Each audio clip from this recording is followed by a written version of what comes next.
The rain poured relentlessly, drenching the dark streets of a forgotten neighborhood.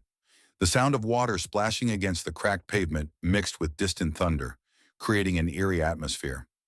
16-year-old Jake trudged through the downpour, his worn-out hoodie doing little to shield him from the cold.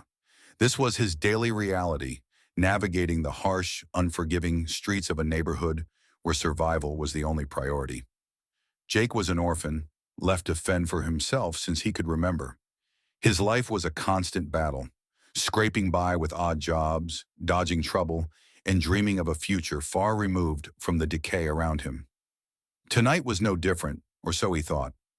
As Jake turned a corner into a dimly lit alley, he heard hurried footsteps and muffled cries. Startled, he stopped in his tracks and peered through the rain.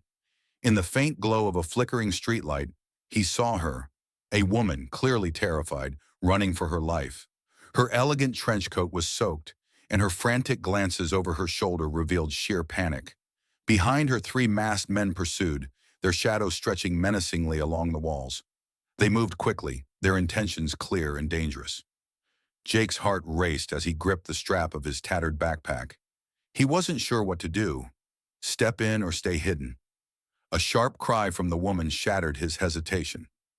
One of the men had grabbed her arm, yanking her toward the shadows. For a moment, Jake froze. Fear gripped him. He was just a kid. What could he possibly do against armed men? His pulse thundered in his ears as he weighed his options. But then, he saw the desperation in the woman's eyes as she struggled, kicking and clawing to free herself. Jake's gut churned. If he walked away now, could he live with himself?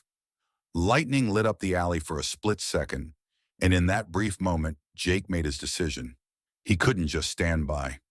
Clutching a metal rod he found on the ground, Jake took a deep breath and stepped forward into the rain, his heart pounding louder than the thunder above. Jake gripped the cold, rusty metal rod in his trembling hands, his breath coming in sharp bursts. He wasn't a hero, and deep down, he knew the risks. But the woman's terrified screams pierced through the rain, pulling him into action. From his hiding spot behind a dumpster, Jake spotted a parked car nearby, and an idea sparked in his mind. He scanned the scene carefully, knowing he had only seconds to act. Without hesitation, Jake darted toward the car, crouching low to avoid being seen. He reached for a rock and smashed it against the side window. The shattering glass rang out like a gunshot in the alley, immediately grabbing the attacker's attention. The blaring car alarm followed, echoing loudly through the rain-soaked streets. The three masked men paused, startled by the noise, and turned in unison toward the source. Jake's heart pounded as adrenaline surged through him. He had created a window of opportunity. "Run!" he yelled to the woman, motioning for her to move. She hesitated for a moment, her eyes wide with fear and confusion, but then bolted as Jake rushed toward the attackers with his makeshift weapon. One of the men noticed Jake too late. With a force he didn't know he possessed, Jake swung the metal rod, striking the man in the arm and knocking him off balance. The man cursed loudly, clutching his arm as Jake positioned himself between the attackers and the woman. "You've got a death wish, kid," growled another man as he lunged at Jake. Jake ducked, narrowly avoiding a blow, and swung again, this time aiming for the man's leg. The attacker stumbled backward, giving Jake precious seconds to regroup. "Go now!" Jake shouted at the woman again. This time, she didn't look back. She ran as fast as her legs could carry her, splashing through puddles and disappearing into the maze of alleys. But Jake wasn't out of danger yet. The remaining two attackers advanced on him, their eyes filled with rage. Jake knew he couldn't fight them both for long. He turned and sprinted after the woman, his sneakers slipping on the wet pavement. He could hear the men chasing him, their shouts growing louder with every step. The rain blurred his vision, but he spotted the woman up ahead, struggling to climb through a broken window of an abandoned warehouse. Jake followed her inside, pulling himself through the jagged glass frame just as the men reached the building. Inside, the air was damp and stale, and the darkness pressed in around them.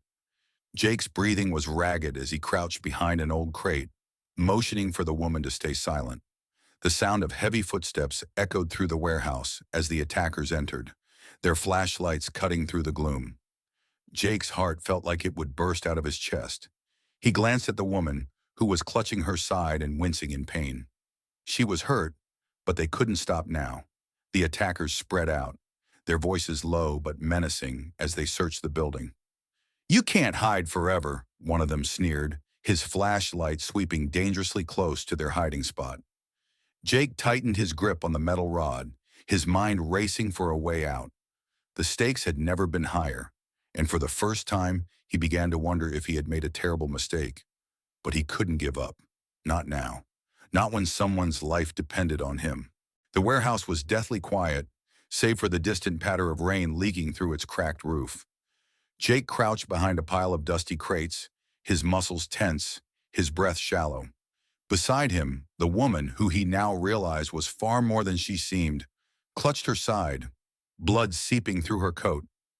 Her face, pale but focused, betrayed no panic, only determination. The masked men prowled through the darkened space, their flashlights sweeping across rusted machinery and piles of abandoned junk. "Split up," one of them growled, his voice echoing ominously. "They're here somewhere." Jake's heart hammered in his chest as one of the beams of light crept dangerously close to their hiding spot. He glanced at the woman, whispering, "What do we do?" "They'll find us." She pressed a finger to her lips, her piercing eyes scanning the room for an opening. "Stay quiet," she mouthed. Her calmness was unnerving, but Jake couldn't help but trust her. This wasn't her first time in danger. That much was clear. As one of the attackers approached their crate, Jake gripped the metal rod in his hands, ready to fight. But before he could act, the woman silently slipped away, moving like a shadow. Jake's eyes widened in disbelief. How could she move so quietly, so deliberately, with an injury? The attacker rounded the corner, his flashlight aimed high. Jake froze, his palms sweaty, his muscles locked. Suddenly there was a low, muffled thud, and the man's flashlight dropped to the ground with a clatter.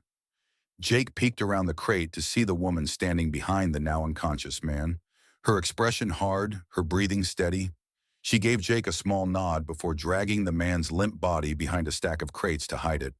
"Who is this lady?" Jake thought, awe mixing with his fear. She wasn't just someone running from danger. She was trained for this. But why was she here? And what had she done to make these men hunt her so relentlessly? Jake didn't have time to dwell on it. The two remaining attackers heard the clatter and began moving toward their direction. "What's going on back there?" one shouted. Jake ducked lower, panic rising again as their flashlights bobbed closer. The woman quickly motioned for Jake to follow her, her movements urgent but controlled. They crept through the maze of crates, Jake doing his best to match her stealth. His sneakers squeaked slightly on the wet floor, and one of the men spun around, his flashlight narrowly missing them. Jake held his breath, his body rigid with fear. "Split up," the man ordered his partner. "Cover the back exit." Jake's pulse quickened. The back exit, they were blocking off their only way out. The woman seemed to realize this too. She gestured for Jake to stay put while she moved ahead. Jake wanted to argue, but the intensity in her eyes silenced him. She disappeared into the shadows, leaving Jake alone in the suffocating darkness. He gripped his metal rod tighter, feeling utterly helpless. Minutes felt like hours as he waited, every creak of the floorboards making his heart jump. Then a sudden scuffle echoed from the back of the warehouse. A grunt, a thud, and then silence. Jake's throat tightened. What had happened? Was she okay? Before he could spiral further, the woman reappeared, motioning for him to follow. "The path's clear," she whispered. Jake nodded, swallowing his fear, and followed her through the maze of crates toward the faint outline of a door. But just as they reached the exit, a beam of light swept over them. "There they are!" one of the attackers shouted, his voice filled with rage. Jake and the woman broke into a sprint, bursting through the door and into the rain-soaked night. Behind them, the men gave chase, their footsteps splashing through puddles. The chase was far from over, but for now they had escaped the trap. Jake glanced at the woman, his mind spinning. She wasn't just running for her life. She was fighting for something much bigger. And whether he liked it or not, he was now a part of it. The rain was relentless, soaking through their clothes as Jake led the woman through the narrow alleys toward his home. It wasn't much, just a tiny, cluttered room in an old, crumbling building, but it was the only place he could think of where they'd be safe, at least for now. He glanced back at her as she stumbled slightly, clutching her side where blood had started to seep through her coat. Despite the pain, she kept moving, her determination evident. When they finally reached Jake's apartment, he fumbled with the rusted lock, his hands shaking from adrenaline and exhaustion. The door creaked open, revealing a dimly lit space with peeling wallpaper, a sagging couch, and a small kitchen area. Jake kicked aside a pile of old newspapers to clear a path. "It's not much, but you can lay low here," he said, his voice still catching up with everything that had happened. The woman, still wary, stepped inside and scanned the room. "Thang," she muttered, her tone guarded but appreciative. She sat down gingerly on the couch, wincing as she moved. Jake grabbed an old towel and handed it to her, his curiosity bubbling over as he sat across from her. "So, who are you?" he asked, breaking the silence. "And why were those guys chasing you?" The woman hesitated, her sharp eyes studying him for a moment, as if deciding how much she could trust him. Finally, she let out a tired sigh. "My name is Carter," she said, leaning back slightly. "I'm an undercover FBI agent." Jake's jaw dropped. "Wait, FBI? Like, the real deal? That's insane." He couldn't help but stare at her, trying to reconcile the injured, rain-soaked woman in front of him with the image of a highly trained federal agent. Carter gave a faint smile at his reaction, but quickly turned serious. "Look, Jake, I appreciate what you did back there, but you shouldn't have gotten involved. This isn't your fight." Jake frowned. "You're kidding, right? I couldn't just stand there and do nothing while they—" He stopped himself, shaking his head. "So why are they after you? What did you do?" Carter's expression hardened, and she sat up straighter despite the pain. "It's not about what I did. It's about what I know." She reached into her coat and pulled out a small USB drive, holding it up for Jake to see. "This has evidence that can take down one of the biggest drug cartels in the country. But it's not just the cartel coming after me." Her voice dropped to a near whisper. "Someone inside the FBI leaked my location to them. I can't trust anyone right now." Jake stared at the USB, his mind racing. "So, you're saying they're after you because of that little thing? What's on it?" Carter quickly shoved the drive back into her coat. "Enough to put powerful people behind bars for life. That's all you need to know." Jake leaned forward, his curiosity turning into concern. "Why don't you just call for backup? I mean, you're FBI. Don't you have, like, a whole team or something?" Carter shook her head, her eyes shadowed with doubt. "I don't know who to trust. If the wrong person finds out where I am, we're both dead." Her tone was blunt, but the weight of her words hung heavy in the air. Jake sat back, digesting everything she'd said. He'd grown up surrounded by danger, but this, drug cartels, corrupt agents, life or death stakes, was a whole new level. Still, he couldn't shake the feeling that walking away now wasn't an option. "Well, I'm already in this," he said finally, crossing his arms. "You said I shouldn't have gotten involved, but it's a little late for that, don't you think?" Carter looked at him, her expression unreadable. For a moment she seemed to consider arguing, but then she nodded. "Fair enough," she said quietly. "But if you're staying, you do exactly as I say. Got it?" Jake nodded, his resolve hardening. He didn't know where this was going, but one thing was clear. He was in too deep to back out now. Carter had finally dozed off, her exhaustion and injuries catching up to her. Jake watched her for a moment, noticing how even in sleep, her face was tight with tension, her brow furrowed as if she were still on guard. He sighed and turned away, pacing the small room as the events of the night replayed in his mind. That's when he saw it. A small object slipped out of Carter's coat pocket and landed on the floor with a soft clink. Jake crouched down and picked it up, a USB drive. It was sleek and unmarked, almost too ordinary for something that had men chasing her through the streets. Jake turned it over in his fingers, curiosity getting the better of him. What could possibly be on this tiny thing that made it so valuable? He glanced at Carter, still asleep on the couch, and then at the old laptop sitting on the table. His fingers hovered over the USB port. A voice in the back of his mind told him to leave it alone, but he couldn't. He had to know. Just as he moved to insert it, Carter's sharp voice cut through the silence. "Don't!" Jake froze and turned to see her sitting up, her piercing eyes locked on him. She was alert, her exhaustion seemingly forgotten, as if she hadn't just been asleep moments ago. Her hand extended toward him, palm up. "Give it back." Jake hesitated, feeling a mixture of guilt and frustration. "I wasn't going to do anything," he muttered, handing it over. I wanted to know what's so important about it." Carter snatched the drive from his hand, her expression hard. She slipped it back into her coat pocket, securing it with a zipper this time. "You don't understand what's at stake here, Jake," she said, her voice low but firm. "Then explain it to me," Jake shot back, his frustration bubbling over.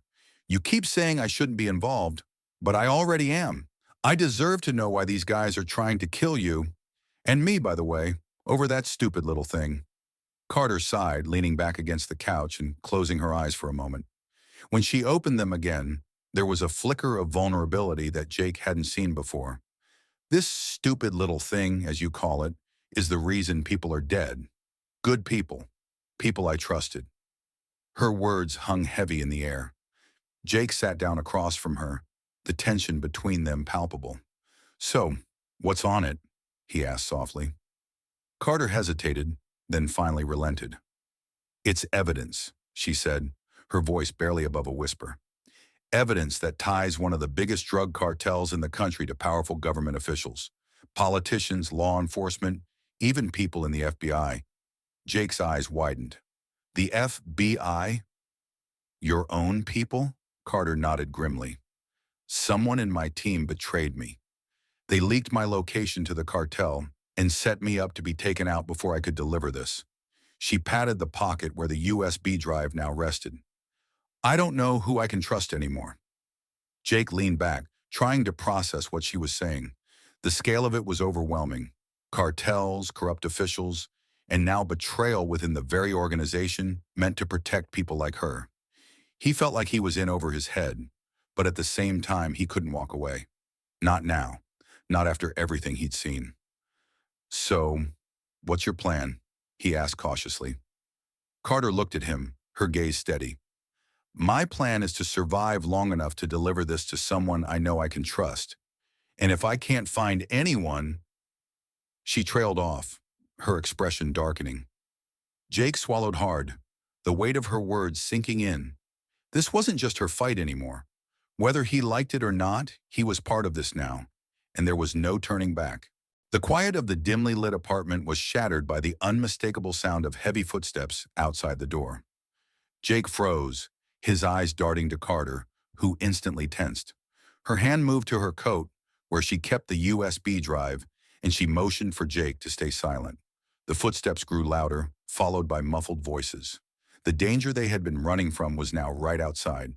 "Get down," Carter whispered urgently, pulling Jake behind the couch. Her sharp, precise movements betrayed her FBI training, but Jake could see the tension in her jaw. This wasn't just another mission. This was survival. A loud crash echoed through the apartment as the door was kicked open. Jake's heart pounded as he peeked around the edge of the couch, seeing 3 men in dark clothing enter. Each was armed, their faces cold and calculating as they scanned the room. "She's here," one of them said, his voice low but menacing. "Find her."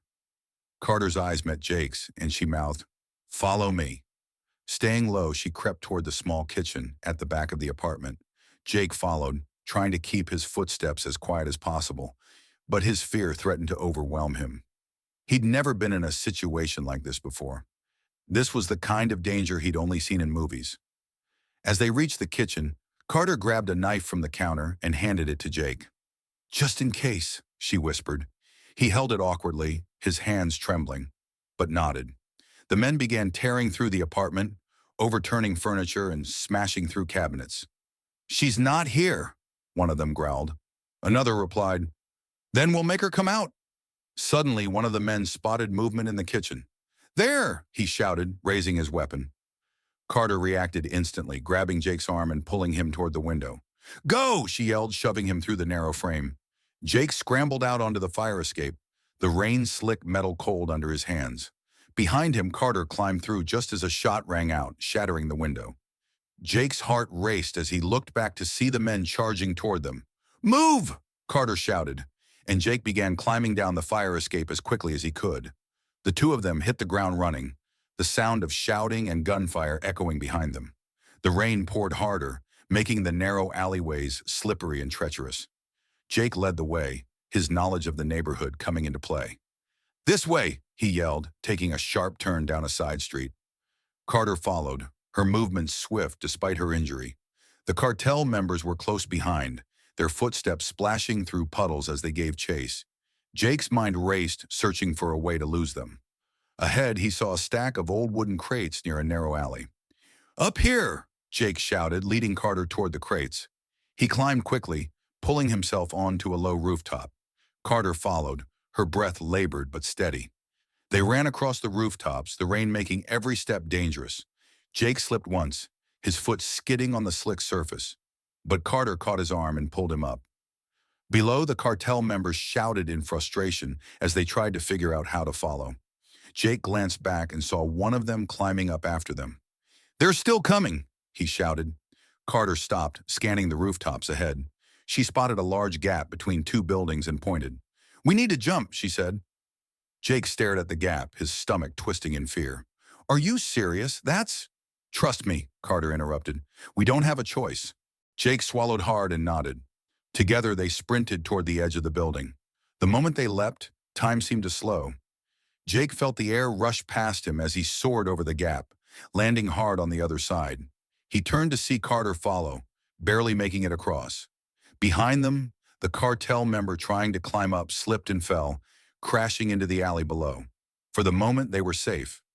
Jake leaned against the wall, catching his breath, while Carter scanned their surroundings. "You did good, kid," she said, her voice steady despite the chaos. Jake looked at her, surprised by the compliment. "I guess I'm full of surprises," he replied, managing a small smile. Carter's expression softened, just for a moment. "Maybe," she said, "but we're not out of this yet."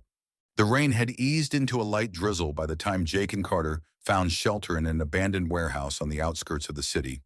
The dim moonlight filtered through the broken windows, casting long shadows across the dusty floor. Both of them were soaked, exhausted, and breathing heavily from the relentless chase. For a while, neither of them spoke, the only sound being the faint drip of water from the roof. Jake sat on the cold floor, his knees pulled to his chest, his mind racing. He couldn't shake the image of those men chasing them, their cold determination to eliminate Carter, and now him. He glanced at her as she leaned against a wall, inspecting her wounded side. Even in her exhausted state, she exuded a strength he couldn't quite understand. "You need to rest," Jake said, breaking the silence. "That wound's not going to heal if you keep pushing yourself." Carter gave a faint smile, but it didn't reach her eyes. "I've been through worse," she replied, her voice tired but firm. Then after a moment, she added, "Thank you for earlier. I wouldn't have made it this far without you." Jake shrugged, unsure how to respond. "I couldn't just let them, you know." Carter studied him for a moment, then sat down beside him. She pulled the USB drive from her coat pocket, turning it over in her fingers as if the weight of its contents pressed down on her. "Do you want to know why they're after me?" she asked softly. Jake nodded, leaning forward. "Yeah, I think I deserve to know, don't you?" Carter sighed, her expression turning grim. "The cartel I'm after is one of the most powerful in the country. They control everything: drugs, weapons, money laundering. But what makes them nearly untouchable is their connections. Politicians, law enforcement, even people in the FBI, they've bought them all. This USB drive," she held it up, her voice trailing off as she stared at it. "It has everything: names, transactions, proof of who's involved. If I can get this into the right hands, I can bring the whole thing down." Jake felt a chill run down his spine. "So, the leader, who is he?" Carter hesitated, then spoke carefully. "His name is Victor Reyes. He's ruthless, Jake. He doesn't care who gets hurt as long as he stays in power. He's the one who sent those men after me." Jake froze.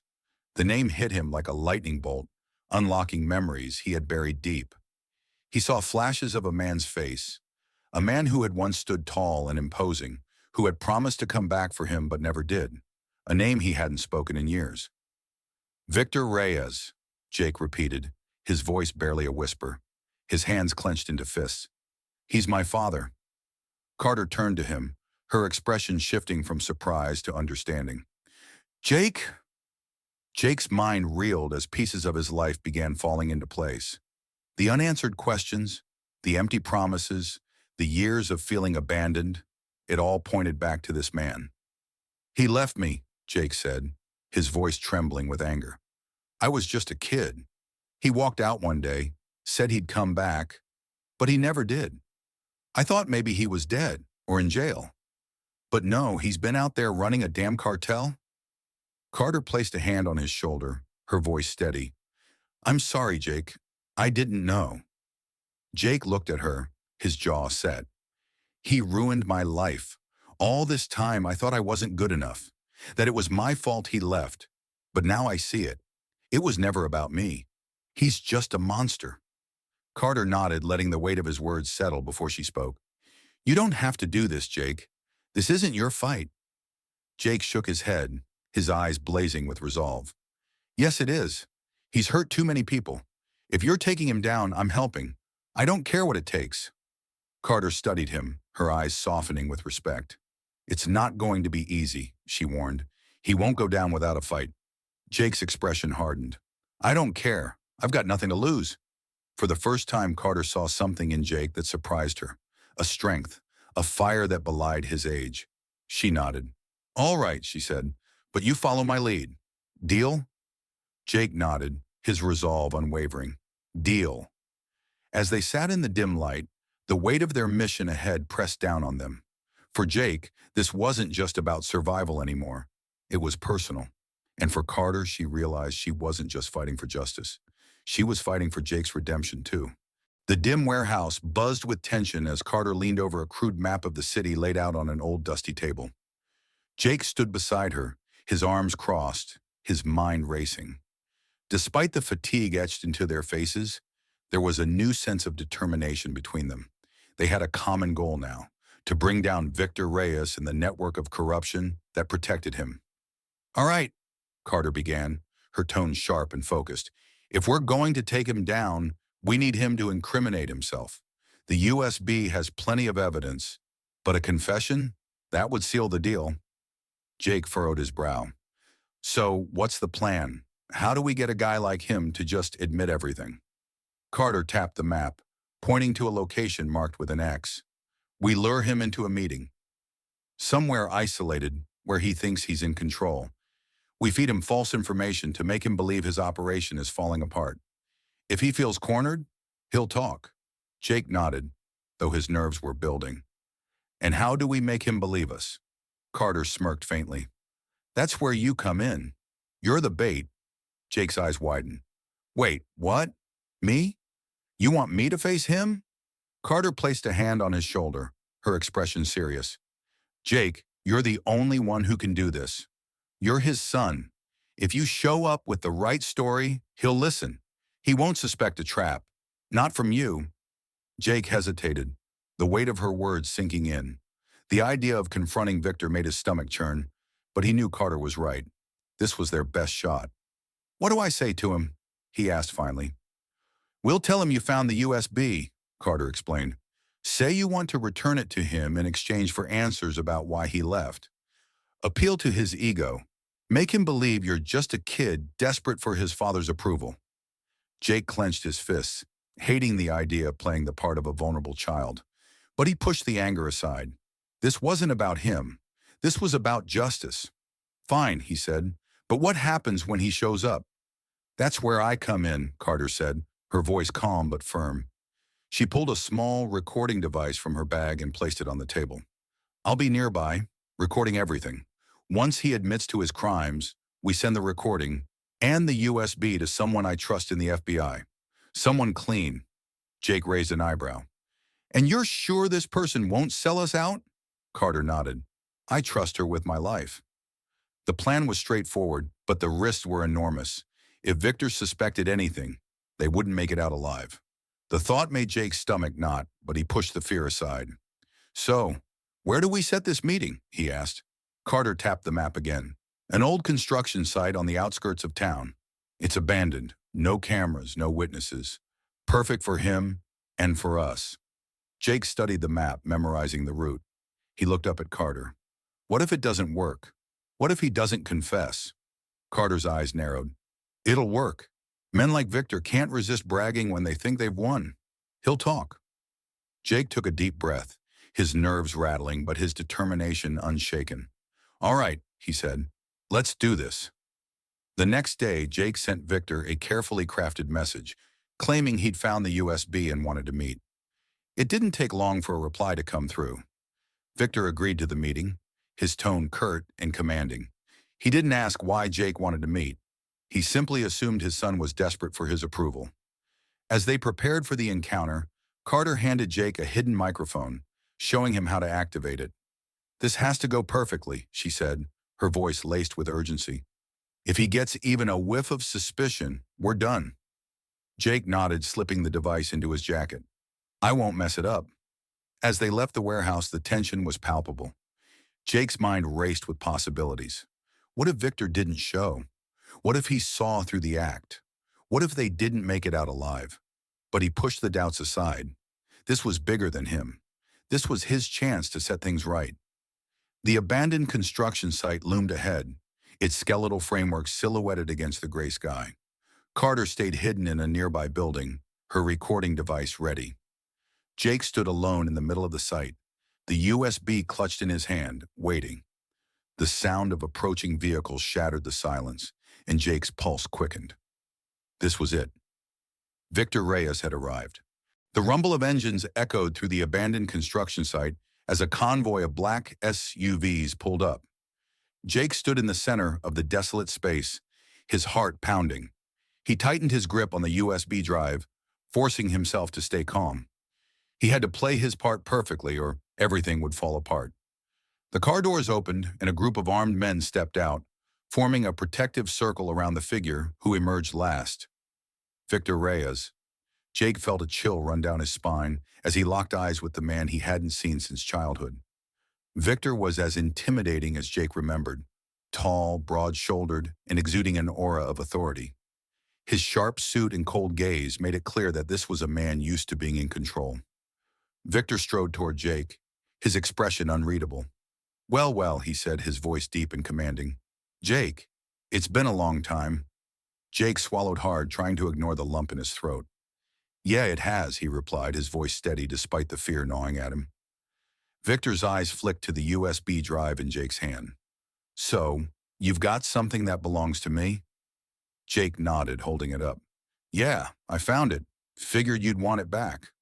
Victor smirked, his expression shifting into something almost paternal. Smart boy. You always were sharp, even as a kid. It's good to see you've grown into that potential. Jake felt his stomach churn at the false warmth in Victor's voice. He forced himself to stay calm, to remember the plan. I didn't come here for compliments, he said. I came for answers. Why did you leave me? Why did you abandon me? Victor's smirk faded, replaced by a look of feigned regret. Jake, it wasn't like that. I had no choice. I had responsibilities, big ones. I couldn't take care of you the way you deserved. Jake clenched his fists, anger bubbling under the surface. Responsibilities? You mean running a cartel? Hurting people? That's what you chose over me. Victor stepped closer, his voice softening. It's not that simple, Jake. I did what I had to do to survive, and now you can be a part of it. You're my blood, my legacy. Together we can build something even bigger. Jake felt a surge of disgust at the words. You think I want to be like you? After everything you've done? Victor's eyes narrowed, his tone turning icy. Watch your mouth, boy. You don't understand the sacrifices I've made. Jake stepped back, his voice rising with conviction. Sacrifices? You call abandoning your family a sacrifice? You call destroying lives a sacrifice? You're not a father. You're a monster. Victor's men began to close in, their weapons raised. Victor raised a hand, stopping them. Careful, Jake, he said. You don't want to make me angry. Jake stared at him, unflinching. No, but I do want to make you pay. At that moment, Carter's voice crackled through Jake's hidden earpiece. Hold tight, kid. I'm moving in. Suddenly, the sound of tires screeching filled the air as unmarked vehicles surrounded the site. FBI agents poured out, weapons drawn, shouting orders for Victor's men to drop their weapons. Chaos erupted as Carter led the charge, her gun aimed squarely at Victor. "Victor Reyes, you're under arrest!" Carter shouted, her voice cutting through the noise. Victor's men scrambled to resist, but they were quickly subdued by the well-coordinated FBI team. Victor, however, remained calm, his gaze fixed on Jake. "You think this changes anything?" he sneered. "You're still my son. You'll always be my son." Jake stepped closer, his eyes blazing with defiance. "I'm nothing like you, and I never will be." Before Victor could respond, Carter stepped between them, snapping handcuffs onto Victor's wrists. "It's over, Reyes," she said, her tone cold and final. Victor glared at her, but for the first time, Jake saw something he hadn't expected: fear. As the FBI agents led Victor away, Jake felt a strange mix of emotions: relief, anger, and a sense of closure he hadn't thought possible. Carter placed a hand on his shoulder, grounding him. "You did good, Jake," she said. "It's over." Jake nodded, his voice barely above a whisper. "Yeah, it's over." The sun rose over the city, casting a warm golden light that seemed to wash away the darkness of the night before. For the first time in what felt like forever, Jake felt a sense of peace. He stood outside the FBI headquarters, watching as agents worked tirelessly to piece together the remains of Victor Reyes' empire. The cartel was in shambles, its leaders arrested, and the corrupt officials who had enabled them were being exposed one by one. Justice was finally being served. Carter walked up beside him, her posture more relaxed now, though her sharp gaze still carried the weight of everything they had been through. "It's done," she said, her voice steady. "Victor Reyes and his entire network are finished, and the evidence you helped us gather, it's going to change everything." Jake nodded, his emotions swirling as he processed her words. The man who had haunted his life for so long was gone, and with him, the pain of abandonment that had shaped Jake's childhood. He wasn't sure what the future held, but for the first time, he felt like he had a chance to find out. "You did good, kid," Carter added, a rare smile softening her features. "You were brave, more than most people I know." Jake looked at her, surprised by the compliment. I wanted to make things right," he said, "for everyone he hurt, for me." "And you did," Carter said. "Because of you, a lot of people are going to get justice." As they stood there, an older FBI agent approached, a folder in his hand. "Jake," he said, "we've been talking, and we think you deserve more than just a thank you. What you did was extraordinary." Jake furrowed his brow, unsure where this was going. The agent handed him the folder, and Jake opened it, his eyes widening as he read the contents. It was a scholarship, a full ride to a prestigious school, courtesy of the FBI. "We know you've had a rough start," the agent continued, "but you've got potential, Jake. This is a chance to build a new life, a better one." Jake stared at the papers in his hands, disbelief and gratitude flooding through him. I don't know what to say," he stammered. Carter placed a hand on his shoulder, her smile growing. "Say yes," she said. "You've earned it." Jake nodded, his throat tight with emotion. "Thank you," he managed to say, his voice barely above a whisper. "Thank you for believing in me." As the agent walked away, Carter turned to Jake. "This isn't goodbye, you know," she said. "You're stuck with me now." Jake chuckled, the sound light and genuine for the first time in a long time. "You mean I've got an FBI agent for a mentor? That's not intimidating at all." Carter smirked. "Trust me, kid. You're going to be fine." The two of them stood in companionable silence, watching as the city began to wake up around them. For Jake, the nightmare was over, and a new chapter was beginning, one filled with hope, opportunity, and the knowledge that he was stronger than the shadows of his past. As the camera fades out, the final image lingers on Jake's face, a mix of relief and determination etched into his features. The story ends not with a perfect resolution, but with the promise of a brighter future, one that Jake had fought for and earned.